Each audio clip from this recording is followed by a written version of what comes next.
History Zone, where the past comes alive.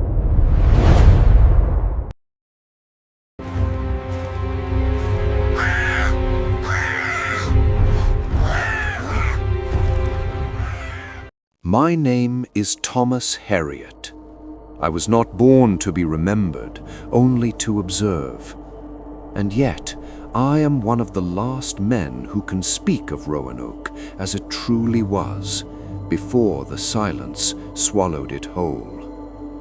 When our ships first cut through the waters of the New World in the summer of 1587, the air smelled different, heavier, wetter, as if the land itself breathed and watched us arrive. The Carolina coast stretched before us like an unbroken promise, green, endless, alive. We believed it was salvation. We were wrong. I remember the sound of the anchor hitting the seabed, a dull, final thud. That sound still follows me in my sleep. We stepped onto Roanoke Island carrying everything we owned: tools, seeds, weapons, children, faith. 115 souls, men hardened by the sea, women worn thin by months of fear, and infants who had never known solid ground.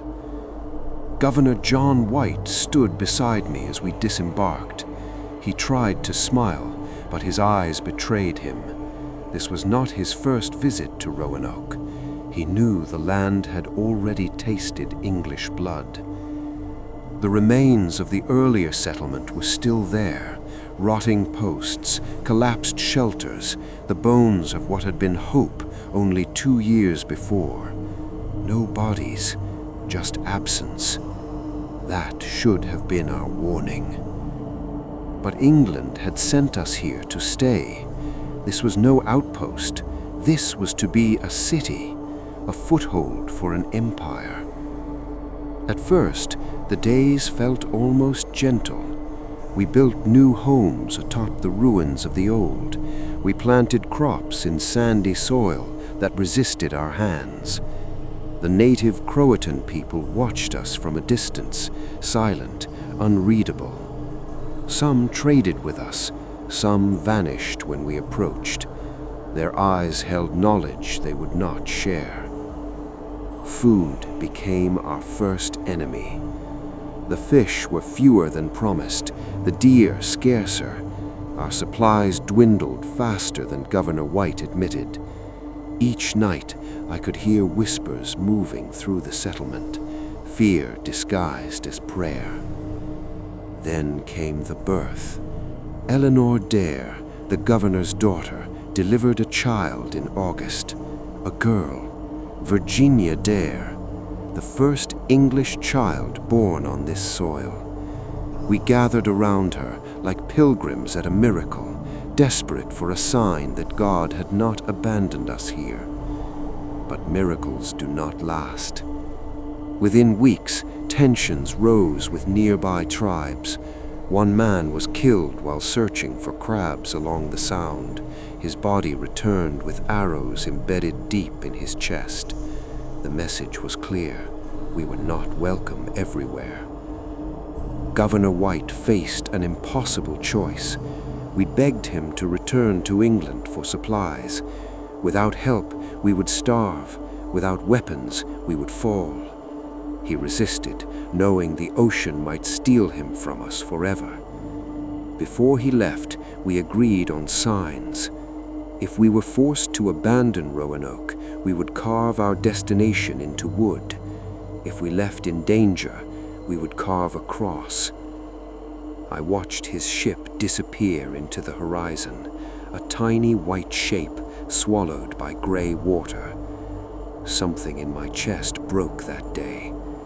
I did not know then that it would be 3 years before we would ever see another English sail. The first winter came like a blade. Crops failed, children sickened, salt meat ran out. I saw strong men cry as they buried wives in frozen ground. At night, we heard drums in the distance, slow, steady, watching. Some spoke of moving inland, others feared the forests more than the sea. The Croatan chief, Monteo, urged us south, toward his people, toward Croatoan Island. It was safer, he said, more food, more allies. But fear makes cowards of leaders. Spring did not bring relief, only hunger with green leaves. By the second year, our numbers had thinned. No rescue, no message, no sign that England even remembered us. We began dismantling our own homes for firewood, civilization eating itself to survive. It was then that the council met in secret. I was there, and when they made their decision, I knew Roanoke would not die with noise or flame. It would disappear, quietly, completely, and history would never forgive us for what we were about to do. The decision to leave Roanoke was not made in daylight. It was made in whispers, after prayers had failed and hunger had stripped us of pride. We met inside what had once been the governor's house, a structure so thin the wind passed through its walls like breath through teeth. A single lantern burned between us, its flame trembling as if it already knew the truth. I sat among 12 men and 4 women, what remained of leadership. Farmers, soldiers, craftsmen, no dreamers left. Dreamers had died first. The question before us was simple, yet impossible. Do we stay and die where England can find our bones, or do we leave and vanish into a land that does not want us? No one spoke for a long time. Outside, the forest breathed. You could hear it if you listened closely, a slow, endless sound, like something vast shifting in its sleep. Finally, Eleanor Dare broke the silence, Eleanor's husband. His face was hollow, his beard streaked with gray, though he was still young. "Our children won't survive another winter," he said. "Not here." No one argued. We all knew it. The Croatan had come again weeks earlier, quietly, no weapons raised. Monteo spoke for them. He said their island could shelter us, fish, maize, protection, not comfort, not peace, survival. But trusting them meant abandoning Roanoke, and abandoning Roanoke meant erasing ourselves. Someone asked about the sign, the carving Governor White had demanded. "Croatoan," I said aloud, tasting the word like ash. "If we go willingly, we carve the name, no cross." A lie of sorts, or perhaps the only truth we had left. What we did not speak of was the other fear, that England might return and punish us for leaving, that we would be branded deserters, traitors to a crown that had already forgotten us. But fear of the future weighs less than hunger in the present. The vote was taken without ceremony. We would leave Roanoke, not all at once and not all together. That was the part history never learned. The elders argued that a single movement, over 100 souls traveling together, would be noticed, watched, perhaps attacked. Instead, we would divide, small groups, different nights. Some would go south toward Croatan Island, others would attempt to move inland, following old native paths toward fresh water and game. Families would stay together, that was the only rule. Eleanor held Virginia close during the meeting. The child was barely 3, too young to understand that she would never remember Roanoke, that she would never know England, that her birthplace would become a riddle whispered centuries later. The next morning we began to erase ourselves. Homes were dismantled quietly, not destroyed, taken apart, boards reused, nails salvaged, nothing that could burn easily, nothing that told a story. Graves were the hardest. Some wanted to mark them, others feared signs would draw enemies. In the end, we did what hunger does best. We compromised poorly. Shallow earth, no names. I remember lowering my friend Robert Payne into the sand while his wife turned away, pressing her hands over her ears to block the sound of dirt striking wood. At night, I carved the word myself.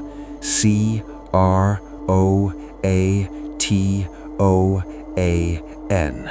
Each letter cut deep into the post, my hand shaking with exhaustion. I did not carve a cross, not because there was no danger, but because danger had become our constant state. The symbol had lost meaning. When I finished, I rested my forehead against the wood. I remember thinking that someday someone would read those letters and believe they were close to the truth. They would be wrong. The first group left 2 nights later. I watched them disappear into the trees. 6 adults, 3 children, carrying what little they could. No torches, no songs, just shadows dissolving into deeper shadow. The island felt larger with each departure, emptier. The silence grew heavier, like a thing settling into place. Some whispered that we were cursed, that God had turned his face away the moment the first colony died here years before. Others said the land itself rejected us, like a body rejecting a foreign blade. By the time my group prepared to leave, fewer than 70 souls remained. I took one last walk along the shore before dawn. The water was calm, deceptively kind. I knelt and pressed my hand into the wet sand, leaving a mark that filled with water almost immediately. Proof does not last long here. As we gathered our children and stepped away from the settlement, I did not look back, because some places, once abandoned, do not forgive being remembered, and Roanoke was already forgetting us. The forest did not welcome us. It closed behind us the moment we stepped inside, swallowing the shoreline sounds as if the sea had never existed. Within minutes, Roanoke was gone, not just out of sight, but out of the world. The trees stood thick and close, their trunks scarred and ancient, roots clawing at the earth like fingers trying to pull us under. We traveled without speaking. Every sound carried too far. A snapped twig, a child's cough, the scrape of a boot against stone. I felt eyes on us constantly, though I never saw them. The Croatan had warned us. This land listens. It remembers footsteps. Our group numbered 11, 6 adults, 5 children. 2 of the children were barely old enough to walk. We took turns carrying them, shifting their weight from one aching back to another. Hunger had already thinned us.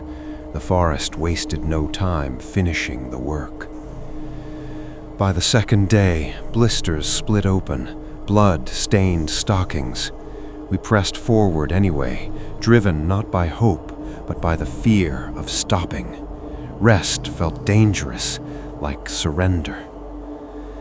At night, we did not light fires. We huddled close beneath crude shelters of branches and cloaks, listening to the dark. Sounds moved around us, sometimes wind, sometimes not. Once, far off, we heard voices, not English, not loud enough to understand, just enough to freeze the blood. The children learned to cry silently. On the 3rd morning, we realized we were being followed, not chased, followed. Footprints appeared behind us where there had been none before, bare feet, light and precise. Whoever it was, they did not wish to be seen. They wanted us to know we were not alone. Some argued we should turn back. Others whispered prayers. I did neither. I focused on walking, one step, then another. If I stopped thinking, the fear stayed manageable. Food became a memory. We chewed roots that tasted of dirt and bitterness, caught one snake and shared it between 11 mouths. I watched a child gnaw on bone long after there was nothing left, her eyes unfocused, lips trembling. On the 5th day, William Hume collapsed. He was a strong man once, a cooper, hands thick with muscle and callus, but hunger hollowed him faster than the rest of us. He fell forward without warning, face striking a root, blood pooling beneath his cheek. We shook him, called his name. Nothing. No wounds, no sickness, just empty. We buried him where he fell. No marker, no prayer long enough to matter. The forest does not pause for grief. That night, one of the children, Samuel, wandered away. We did not notice at first. Silence is dangerous that way. When we realized he was gone, panic spread like fire. We searched until dawn, calling his name in hushed, broken whispers. We found his shoe near a stream. Nothing else. No tracks leading away. No blood. Just absence. That was when something in us broke. We stopped pretending we were settlers, or survivors, or even human in the way England had taught us to be. We were animals now, moving, hiding, enduring. The Croatan path we followed split on the 7th day. One route led toward known water sources, the other deeper inland, where game was rumored to be plentiful. We argued in low voices until the sun dipped and the mosquitoes descended in clouds. In the end, fear decided for us. 3 adults took the inland path. The rest of us followed the water. That was the last time I saw them. The forest grew wetter, heavier. Swamps replaced solid ground. Each step threatened to steal a shoe or a leg. Leeches clung to us.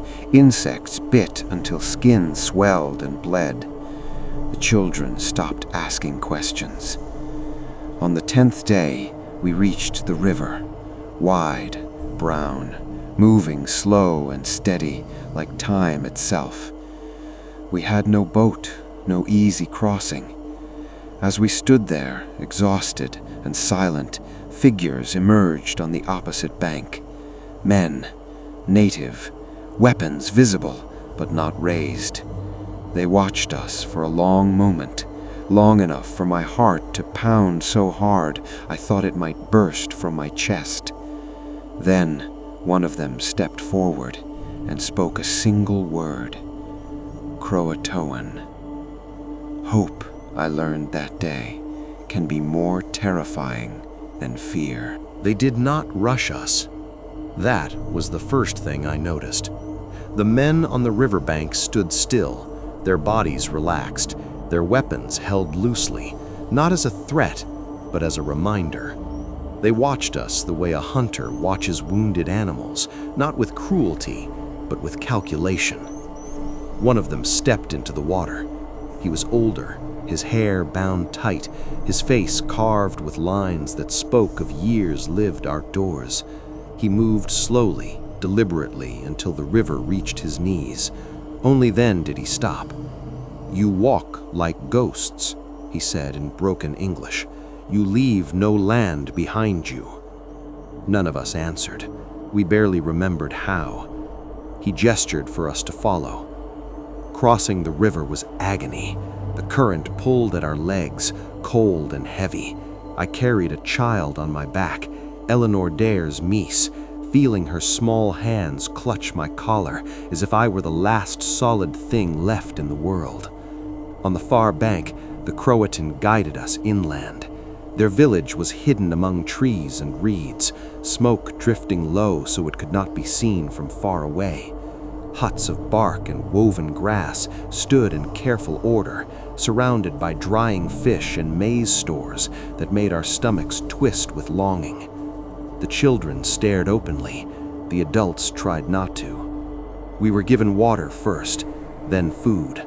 Small portions, measured and cautious, no feast. They were saving us from ourselves. That night, I slept on the ground beside a fire, the warmth sinking into bones that had forgotten comfort. It was the first night in weeks I did not dream of drowning. But safety is never free. In the days that followed, the Croatan made it clear we were guests, not equals. We worked, we learned, we listened. They taught us which plants healed and which killed, how to move through marsh without sinking, how to fish with woven traps instead of nets. They did not ask us to abandon our language or our God, but they watched closely when we prayed, as if measuring whether belief could be trusted. Some of our people adapted quickly. Hunger sharpens obedience. Others resisted. An Englishman named Edward, proud and foolish, tried to take more food than given. He was caught, not beaten, not shouted at. He was simply sent away from the village before dawn. We never saw him again. The message was clear. We were alive because they allowed it. Weeks passed. Bodies strengthened. Cheeks filled slightly. The children laughed again, softly at first, like a sound they were unsure they were allowed to make. Eleanor Dare learned to walk on Croatan soil. That knowledge unsettles me even now. But peace is fragile when built on memory. The Croatan remembered the earlier English settlers. They remembered betrayal, broken promises, blood spilled for land. They did not speak of it openly, but it lived in the way they watched us, the way they counted us each morning. And we remembered England. We whispered at night about ships returning, about rescue, about leaving, about whether the Croatan would let us go if that day came. Mantio, who had once traveled to England and returned changed, spoke to me privately. Your people think the sea is a road, but it is a wall. It brings trouble both ways. I asked him if the Croatan would protect us if others came, hostile tribes, or worse, English soldiers demanding answers. He did not answer immediately. When two worlds touch, one always bleeds. The first sign of trouble came with smoke, not from our fires, from far inland. A rival tribe had seen us. Word spread quickly when foreigners arrived. The Croatan council met in tense silence, voices low and urgent. We were not just mouths to feed anymore. We were a risk. That night, I heard Eleanor crying quietly, holding Virginia close. She asked me if England would ever know what happened to us. I wanted to tell her yes. Instead, I told her the truth. England will only know what it finds. And already, Roanoke was becoming harder to find, even in memory. The Croatan did not plan to kill us, but they did plan to move us. Again, deeper inland, away from the coast, away from any path that might lead an English ship back to us. We had survived the forest, we had survived hunger, but now we faced something far worse, a future where survival meant becoming something history would never recognize. And once again, we prepared to disappear. Trust does not shatter all at once. It softens first, like wood left too long in damp earth. It looks solid from a distance, but the moment you lean on it, your weight goes straight through. The Croatan told us we would move at first light, not a request, not a discussion, a fact delivered calmly, the way one announces weather. Inland, away from the coast, away from everything that still connected us to England. Some of our people accepted this quietly, others did not. That night, the whispers returned. I heard them from my place by the dying fire, English voices tangled with fear and resentment. Men who once bowed to governors now questioned every order. Women who had lost children spoke of fate and curses. Hunger had weakened our bodies, but it had sharpened our suspicion. "They mean to keep us," someone said. "They mean to scatter us," said another. "They mean to kill us slowly." No proof, no evidence, only fear feeding on itself. The Croatan noticed. They always noticed. The next morning when we gathered to move, Edward's absence was mentioned again. Where had he gone? Had he escaped? Had he been killed? No answer came, and no one pressed the question too hard. The march inland began under heavy skies. We carried Croatan-made packs now, wore their woven sandals, followed their paths. Each step away from the coast felt like a thread snapping behind us. The land changed as we traveled. Thicker forest, fewer open waterways, more shadows. Game grew scarce, water harder to find. This was not a place meant for strangers. 3 days in, one of our men, Thomas Cooper, refused to go farther.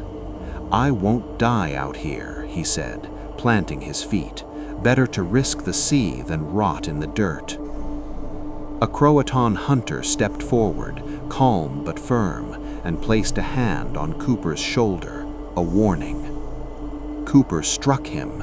The sound echoed louder than any shout. What followed was fast, efficient. The hunter twisted Cooper's arm, drove him to the ground, and held him there. No blades drawn, no blood spilled, but the message was unmistakable. We were not in control. That night, Cooper vanished. No struggle, no noise, just gone. Some said the Croatan took him. Others whispered that he ran. A few believed something else entirely, that the forest itself claimed him, the way it had claimed the child weeks earlier. After that, fear turned inward. We began to watch one another more closely than we watched our hosts. Every cough sounded suspicious. Every private conversation felt dangerous. Even Eleanor grew quiet, her eyes always moving, always calculating. Virginia Dare stopped speaking English. She learned Croatan words instead, learned their songs, their gestures. She laughed with their children in ways I had never seen before. It terrified some of us. "She's forgetting who she is," one woman whispered. But I wondered if she was simply becoming what the land required. The Croatan elders met again, their voices sharp this time. They argued over us. We were too many, too loud, too visible. Other tribes were watching. Tensions were rising. Blood would follow. They proposed a solution. We would divide. Some would remain with the Croatan permanently, adopted, absorbed, renamed. Others would be guided farther inland, toward tribes rumored to tolerate outsiders. A few would be allowed to attempt the coast again. Choice, they called it, but choice made under threat is no choice at all. Families argued, couples split, mothers wept as older children were offered to Croatan households where food was steadier. Survival demanded payment, and the currency was identity. I watched Eleanor struggle with the decision no parent should face: stay where Virginia might live, or leave in pursuit of a rescue that might never come. In the end, she chose life. She stayed. Many did. Those of us who left did so at dawn, led away quietly, escorted deeper into a continent that would never record our names. As we walked, I looked back once and saw Virginia standing beside a Croatan woman, her hand held, her face calm. She did not wave, she did not cry.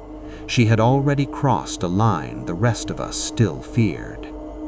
That was the moment I understood the truth no history book would ever say aloud. The lost colony did not vanish in a single night. It broke apart, piece by piece, choice by choice, until there was nothing left for the world to find. Hunger does not arrive screaming. It comes softly, like a thought you try to ignore, a tightening in the stomach, a dull ache behind the eyes.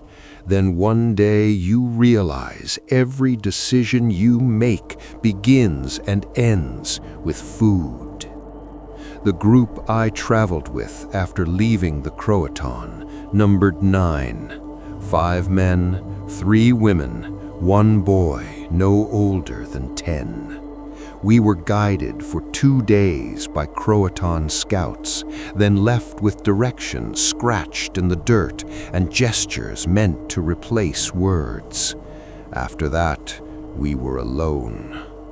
The land inland was cruel in a quieter way. Fewer insects, fewer sounds, but almost nothing to eat. Game fled at the first sign of us. Roots grew sparse and bitter. We trapped squirrels and birds when we could, dividing the meat so thin it barely stained our fingers. Within a week, the boy stopped complaining. That frightened me more than his earlier cries. One night, we found the remains of another English group. Not bodies, not bones, just belongings. A rusted helmet, half buried in leaves, a broken knife, a scrap of cloth I recognized from Roanoke, a sleeve from a woman's dress. No blood, no graves, just evidence that they had been there and were not anymore.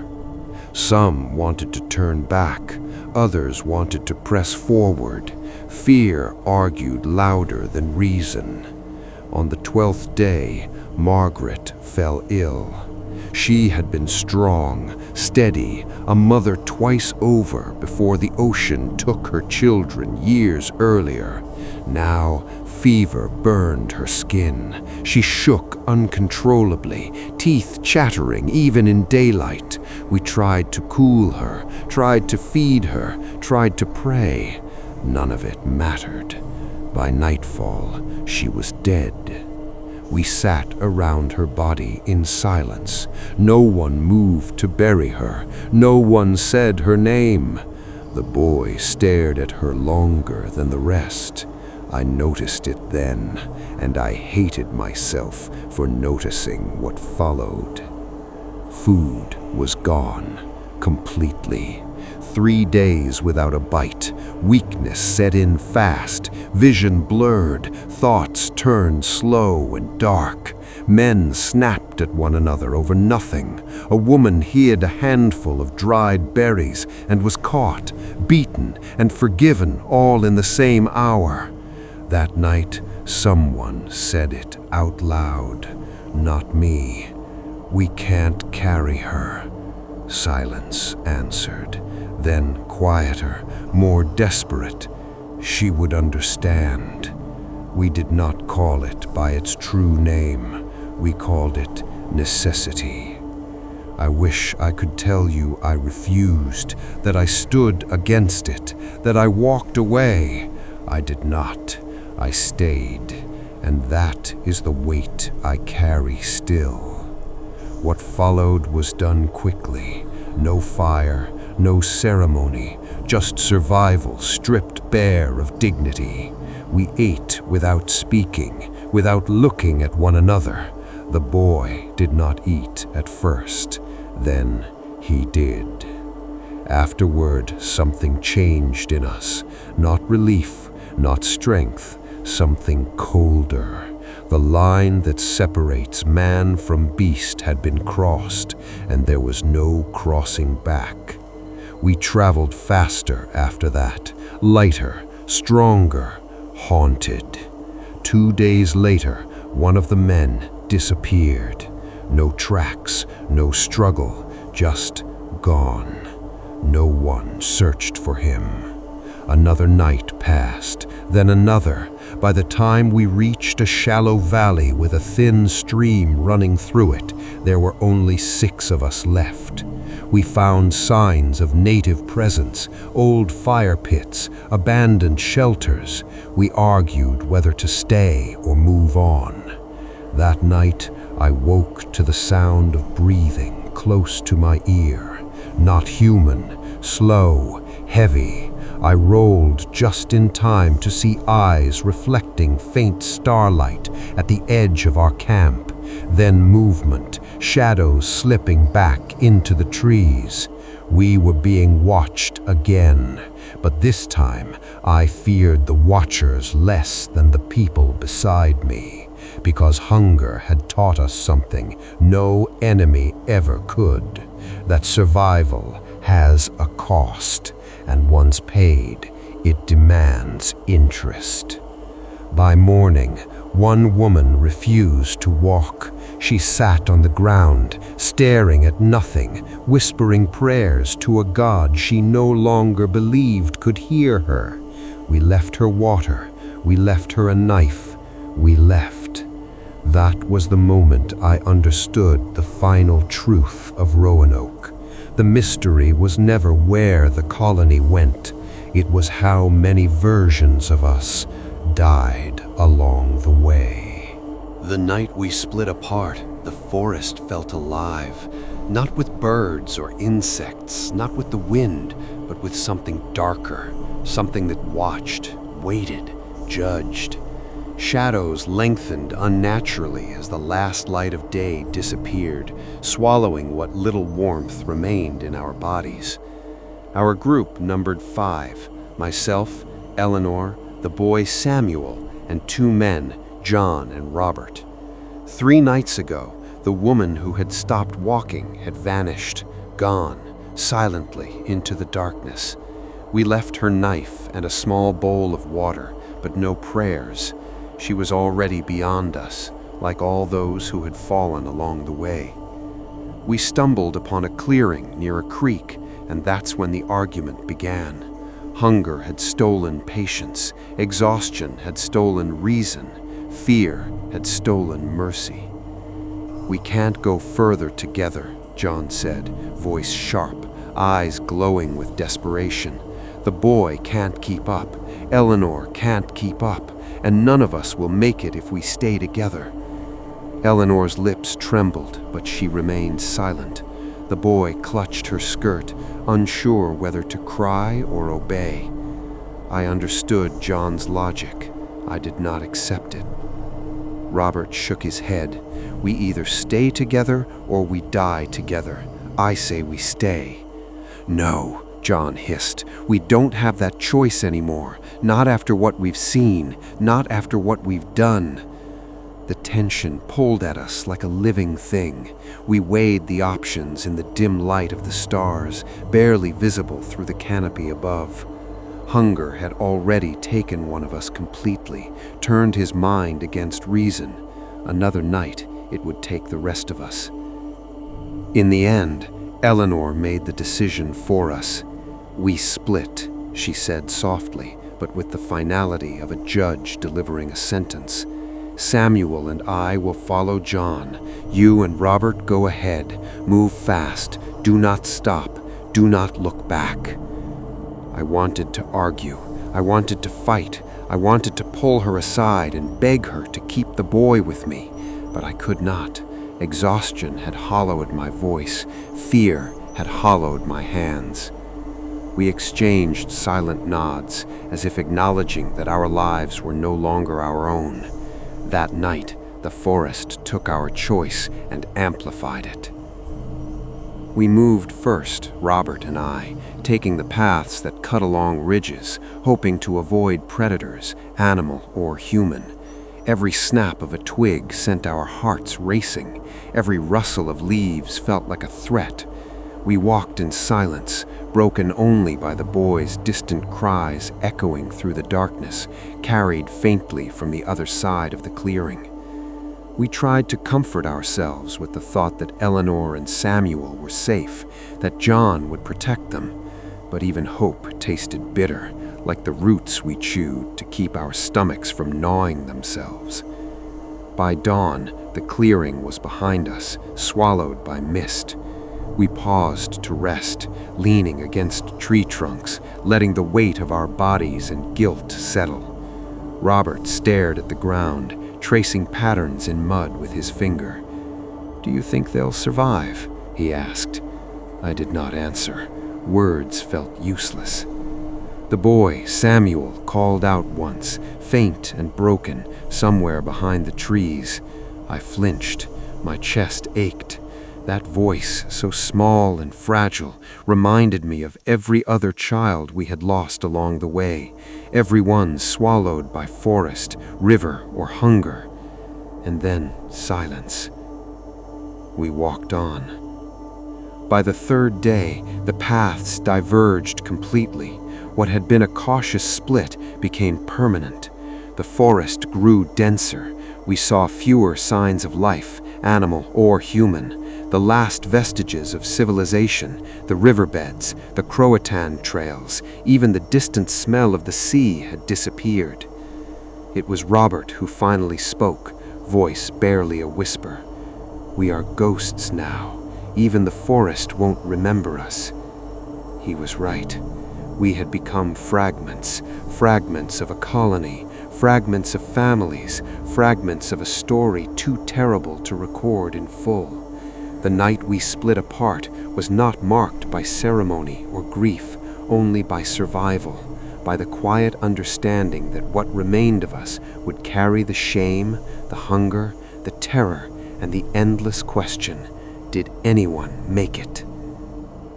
I still remember that night, and I remember the echo of Samuel's small voice disappearing into the mist. Somewhere in that forest, the lost colony fractured completely. Some groups were absorbed into native tribes, some disappeared into the wilderness, some, like me, wandered aimlessly, carrying memories that would last centuries longer than the bodies of those we lost. History would later tell the story differently, that we vanished overnight, that the colony simply disappeared. But the truth, the unbearable truth, is far darker. We broke apart, slowly, piece by piece, night by night, until no one remained whole. And that night, the night we split apart, is when Roanoke truly became lost. The truth about Roanoke is not in bodies, not in bones, not in the abandoned tools we left behind. It is in absence. I watched it happen with my own eyes in the final weeks of wandering inland, when survival became less about food or water and more about being unseen. The forest is a patient thing, a hungry thing. It devours everything that lingers too long. Wood rots, leather turns to dust, metal rusts into the soil. Even human bodies, the strongest, the tallest, the fastest, do not endure. Not here, not in this land that remembers everything and forgets nothing. We buried what we could, shallow graves, hastily covered with leaves and branches, but the earth refused them. Rain washed soil away, floods exposed bones, insects and animals stripped flesh faster than grief could take hold. I learned to stop mourning immediately. Mourning slows you down. Mourning kills. Even those who vanished without trace, like Edward, like Cooper, like the woman who could no longer walk, were swallowed by the land so completely that no one would ever know where they went. By the time Robert and I reached the edge of a river valley, 3 men, 1 woman, and 1 boy had disappeared completely. We searched for hours, calling names, listening for answers. Nothing. Only the whisper of wind in the reeds and the occasional splash of a fish breaking the water. The forest is a witness that keeps its secrets. We learned to move silently, to erase our presence, to leave no footprints, no fire marks, no discarded tools. Every trace of us could attract danger, tribes who would kill for food, wild animals who would see us as prey. Survival demanded invisibility, and invisibility demanded erasure. It is this that makes historians think we simply vanished overnight, that the colony disappeared without warning, that no one could explain it. They see the absence and call it mystery, but the truth is simple, though cruel. We were erased because we had to be. Rivers carried our discarded items downstream. Storms flattened shelters we had painstakingly built. Fires, once a source of warmth and hope, were avoided entirely, lest smoke draw eyes we could not fight.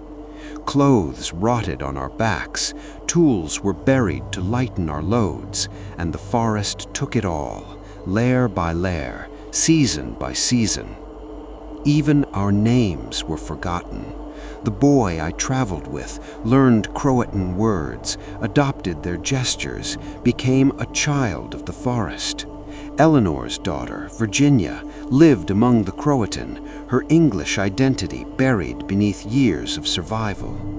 Those of us who remained scattered inland either died, were absorbed, or became shadows walking on paths the land refused to remember. By the end, there was nothing left of us that could be found by any outsider. No bodies, no journals, no shelters, no signs. I walked for months in a half-starved haze, seeing villages in the distance, but never approaching. We had learned, too late, that the presence of the English on Roanoke had already left a memory in the land. The forest remembered, and it punished those who tried to linger. I buried the dead in shallow earth again, silently, under leaves, under ferns, under the branches of trees that would rise again and again to hide our shame. And every time, rain and wind erased the evidence. The river, which had been our guide, became our enemy. It carried signs of life away. We left behind a dropped knife, a broken pot, a piece of clothing, and the current swallowed them all. Even the Croatan trails we had followed became indistinguishable from the paths of deer and bear. By the time I stopped wandering, months had passed. I was alone, silent, hungry, hollowed out. And I understood why no one ever found the lost colony. Because the forest does not forget lightly, but it forgives the living. It preserves the past only to erase it from the eyes of those who would judge. Everything we were, the families, the children, the men, the women, had become part of the land, absorbed into the soil, the rivers, the trees. And that is why, when England finally sent a ship 3 years later, all they found was a post carved with a single word, Croatan. No cross, no message, just the name, a silent witness to our journey. The colony did not vanish in a night. It was erased slowly, methodically, by hunger, fear, the forest, and the choices we made to survive. And that is why no bodies were ever found. The word carved into the post, Croatoan, was meant to guide, not mislead. But history remembered it incorrectly. Or perhaps it simply misunderstood. When we left the settlement to vanish into the inland forests, our plan was deliberate, careful, and meant to survive us. We did not carve that word lightly. It was a signal, a map for anyone who returned to Roanoke. A signal that we were alive, that we had gone elsewhere, a warning even. But it was never meant to tell the truth in full.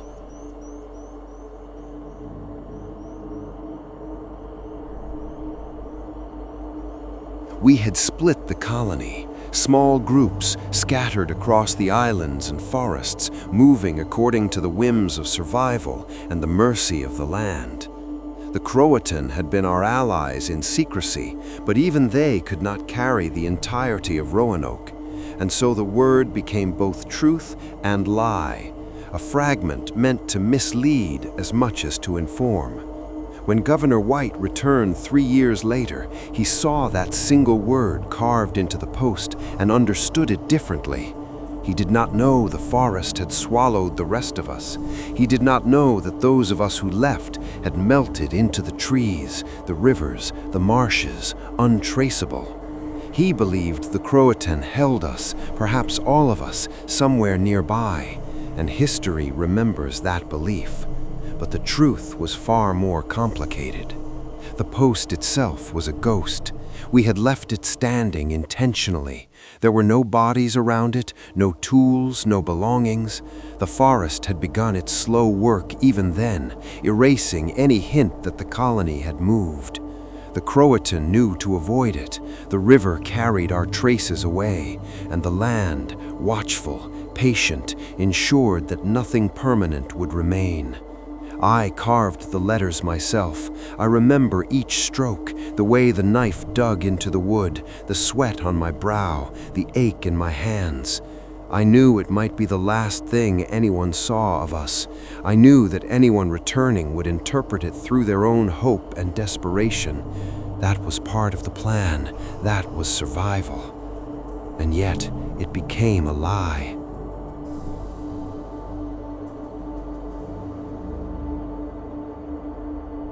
History calls it the lost colony, implying that we vanished without trace. They do not know that some of us lived for years in secret, that we integrated with native tribes, adopted new names, new languages, and became something other than English. That we survived, but not in the way we had ever imagined.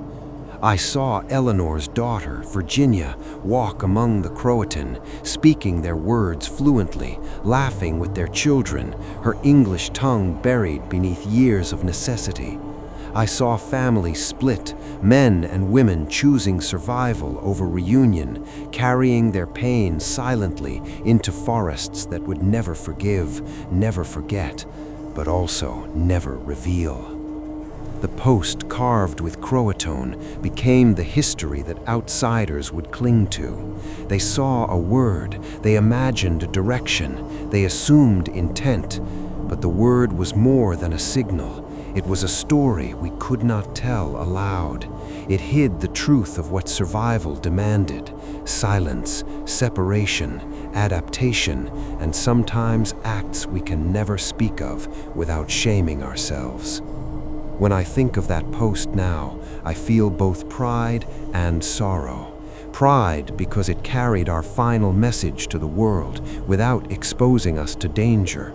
Sorrow because it lies to this day, the truth obscured beneath its simple letters. Croatan does not tell the story of hunger, fear, and the choices we made to live. It does not tell the story of those lost to the forest, of those absorbed into other tribes, of those who died quietly, erased by the earth itself. And so the colony remains lost to the world, not because it disappeared overnight, but because the carving lied, not by intent to deceive, but by necessity. A single word could not contain hundreds of lives, hundreds of deaths, hundreds of choices. Even now, centuries later, historians speculate, archaeologists search, theories emerge. Yet the forest has kept its secrets, and the post has only told part of the truth. We vanished, yes, but not suddenly, not entirely. We became part of the land, part of the stories it refuses to tell, part of history's shadow. and the carving, our final message to the world, was always meant to mislead, because survival often requires the world to believe you are gone, even when you are still very much alive. I am one of the few who lived long enough to tell the story.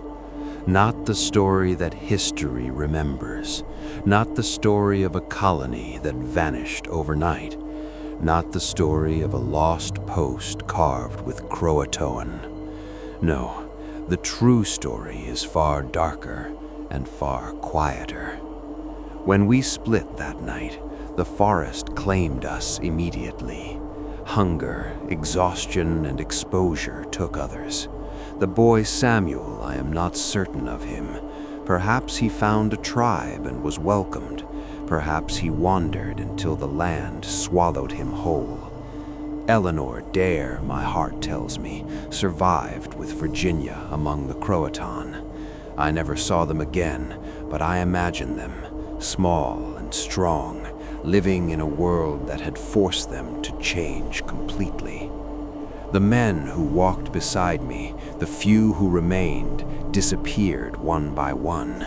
John, Robert, they vanished into the swamps, into the forests, into the rivers.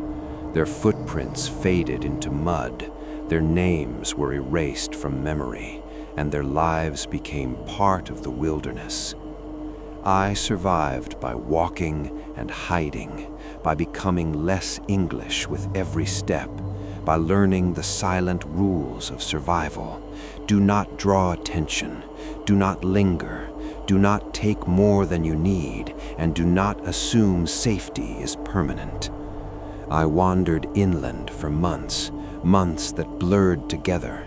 Seasons changed, rain fell, snow came, the sun burned hot and merciless. I learned to move with the land, to listen to its patterns, to feed from it without leaving signs that could attract eyes or teeth. I encountered native tribes along the way. Some were hostile, some were kind, some took me in, fed me, and gave me a new name. Some left me to survive alone. I adapted because I had no choice. I survived because I had to. And that is the true fate of Roanoke. Not a single event, not a single disaster, but a slow dissolution of people into the land itself. Each decision a thread unraveling the colony, each survival choice another shadow erased. The sea never returned for us. England never returned in time. By the time ships came, there was only the post and the faint memory of structures overgrown and decayed that could tell no story. Those who survived had already merged with the land and its people. The forest, rivers, and swamps had taken our proof, leaving only whispers. Some lives ended quietly by starvation or sickness. Others ended violently from conflict with the land or others who had survived longer. Some were absorbed into native tribes, losing their English identity to gain life. I am one of the few who remembers the names, the faces, and the choices that were made in desperation. I carry those memories now like a curse. The faces of the dead, the cries of the children, the women's tears, the cold, unfeeling forest, the river that carried away every trace. I have told you what the historians will never know. Survival demanded lies, division, and disappearance. It demanded erasure, and in the end, that is why Roanoke was lost. Not lost to the forest, not lost to time, but lost because we chose to vanish, to split, to merge with a land that did not forgive, and to survive at the cost of everything we once were. If you visit the island now, you will see a post carved with a single word, Croatoan. That word whispers the truth and lies at the same time. It tells you we were here, but it hides everything else. It hides the children who grew into other lives. It hides the men and women who disappeared into swamps and forests. It hides the choices made in darkness when hunger and fear dictated morality. It hides the truth that survival is rarely heroic. The colony of Roanoke did not end in a single night. It did not vanish in mystery. It dissolved, it splintered, it became part of the land itself. And the people of Roanoke, my friends, my family, my fellow survivors, are still there in a sense, in the soil, in the rivers, in the memory of the forest. I survived, and I speak these words not to absolve us, not to make history kind, but to tell you what truly happened. The lost colony was never lost to the world who lived it. It was lost to the world because the world could never follow the choices that survival demanded. And that is why even now, 3 centuries later, the name Roanoke still haunts, because some mysteries are not mysteries at all. They are truths the world cannot bear to see. We survived in pieces. We vanished in truth. And the forest, patient and eternal, remembers everything.